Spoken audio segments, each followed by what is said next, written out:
क्योंकि वो जनता उस राजनीति की वजह से संगठित हुई थी। लेकिन अब आप वो राजनीति सामने रख ही नहीं रहे हैं। आप पत्र लिख के एक दिन गुजार दे रहे हैं, तो आपके 365 दिन गुजर जाएंगे, साल भी गुजर जाएंगे, फिर चुनाव आएगा, फिर आप चुनाव हार जाएंगे। और आप एक बेसिक बात समझ लीजिए, ये जो इनके अपना जो कॉम्बिनेशन इनका एम वाई है, उसमें एम बड़ा है 19-20% और वो निशाने पे है, वो बेचैन है, वो आपके साथ रहेगा कोई गारंटी नहीं है।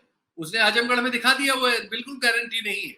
अगर इस पे भी आपको सबक नहीं मिला, तो जो मायावती को 12% वोट मिला है, आपको 10% वोट मिलेगा अगले चुनाव में। वो किसी और को दे रहे होंगे, क्योंकि भाई उनके सर्वाइवल का सवाल आपसे बड़ा है। आप मुद्दा जब तक खड़ा नहीं करेंगे, राजनीतिक मुद्दा, और उस मुद्दे को लेकर लड़ते हुए नजर नहीं आएंगे, 24 घंटे की पॉलिटिक्स नहीं कर रहे होंगे, उन सारे टूल्स आज के जो है उनका इस्तेमाल नहीं कर रहे होंगे, जो लोग ऐसा कर रहे हैं उनका जीना मुश्किल है।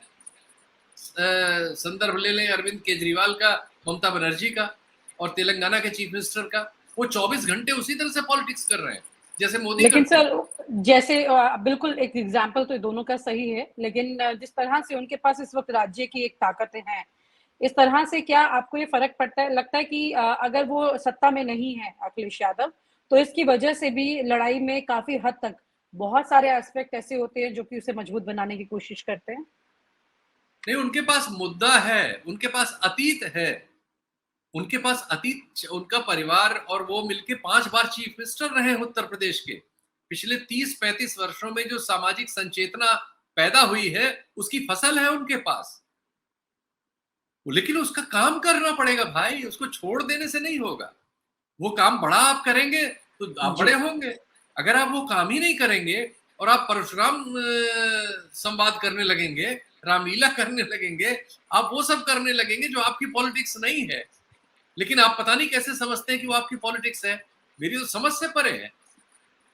वो जो उन्होंने चुनाव में बहुत सारी चीजें की, मेरी समझ से परे है। लेकिन सर, यहाँ पे आज कॉन्ट्रडिक्शन ये भी तो आता है कि अगर ममता बनर्जी दुर्गा चालीसा पढ़ती हैं या अरविंद केजरीवाल हनुमान चालीसा पढ़ते हैं, तो फिर अखिलेश यादव का परशुराम हाथ में लेना तो किस तरह से, मतलब वो उन उनके अगेंस्ट चला जाता? उन दोनों की राजनीति अलग है। हम्म। जो अरविंद केजरीवाल की राजनीति सामाजिक न्याय की राजनीति नहीं है, ममता बनर्जी की भी नहीं है। वो पॉपुलर सेगमेंट में राजनीति करते हैं। लेकिन अखिलेश यादव जहां से आए हैं, वो सामाजिक न्याय की लड़ाई से आए हैं। उनको तो अपना अपना अपना एजेंडा होता है। अरविंद केजरीवाल के पास एजेंडा ये है कि भाई वो हम बड़े अच्छे स्कूल बनाते हैं, हम बिजली सस्ती कर देते हैं, हम अस्पताल बहुत बढ़िया करते हैं। वो आते हैं कि हमारी प्रशासनिक क्षमता बेहतर है, हम नए जमाने के लोग हैं। वो इस तरह की राजनीति अपना वही बेचते हैं, वो वही लेके आते हैं। देखिए गए अब गुजरात, तो उन्होंने सबसे पहले अनाउंस किया कि 300 यूनिट हम बिजली फ्री करेंगे। वही उन्होंने पंजाब में किया, वही उन्होंने गोवा में किया, वही उत्तराखंड में किया। उनका एजेंडा उनके पास है। अखिलेश यादव का तो ये एजेंडा है नहीं ना, इसके पहले नहीं था। उनका एजेंडा, चाहे वो साफ कहें या न कहें, उनका एजेंडा तो ये सामाजिक न्याय का था। सामाजिक न्याय के समर्थन में जो समाज है, उसकी तादाद बहुत है। और ये सारे लोग जो जुड़े थे, अखिलेश यादव भले नहीं बोलते थे, राजभर की पार्टी के जो लीडर हैं ओम प्रकाश राजभर, ये तो यही बोलते थे। ये जो मौर्य आए थे आपके पास, वो किस वजह से आए थे, वो क्या बोल रहे थे? जो चौहान आए थे वो क्या कह रहे थे आपको, क्या बोलते थे? इवन आपके जूनियर नेता क्या बोलते थे कि हम 80% हैं। तो ये 80% क्यों है? ये 80% वही समाज की लड़ाई से है। तो आपने अपनी जी। लड़ाई नहीं लड़ेंगे, आप अपना, आपके पास कोई अगर राजनीतिक एजेंडा नहीं होगा, तो आप नहीं जीत सकते। ममता बनर्जी की स्थिति दूसरी है, वहां 30% मुसलमान, 30%।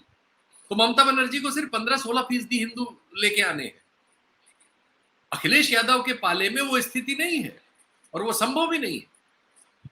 तो उनको अपने प्रदेश, जी। अपनी सामाजिक स्थिति और अपनी राजनीतिक पृष्ठभूमि से के हिसाब से वो अपना फैसला करना पड़ेगा। उत्तर भारत में उनके पास इसके अलावा कोई ऑप्शन नहीं है। तमिलनाडु में देखिए, डीएमके जो आया है, आने के बाद से उन्होंने अपनी राजनीति को बड़ा करने की कोशिश की है। अपना जो उनका राजनीतिक विचार है उसको बड़ा कर रहे हैं वो लगातार। उनके मंत्रीगण वो सब पूरी पार्टी का एक एजेंडा है। तो वो आपको एक पॉलिटिकल एजेंडा आज की बीजेपी से, जिसके पास सबसे बड़ा एजेंडा है कि वो 14.5% के खिलाफ 80% को खड़ा कर रही है, लगातार कर रही है, लगातार उसमें कोई न कोई काम वो करती रहती है, रोज उसका यही विषय रहता है, उसका सबसे बड़ा सोशल मीडिया ऑर्गेनाइजेशन है, उसका मीडिया पे पूरा कब्जा है, तो इस और सारे प्रचार पर सबसे बड़ा बजट वो खर्च कर सकती है, जो लेजिटिमेट बजट है उसका सबसे 90% तक हिस्सा उसके पास है। आपको सोचना चाहिए आप उसके सामने हैं। अगर आपको ये डिसीजन करने में कि शिवपाल जी को एक चिट्ठी लिखें, आपके चुनाव के बाद 6 महीने बीत जाते हैं, तो माफ करिएगा, आप आज के जमाने की राजनीति के पर्यायवाची नहीं बन सकते, ये आपसे छिन जाए। और आप हमसे जुड़े रहने के लिए सब्सक्राइब करें YouTube पर, फॉलो करें Twitter पर और लाइक करें Facebook पर। और ज्यादा जानकारी के लिए आपको टाइप करना होगा सिर्फ न्यूज़ नशा।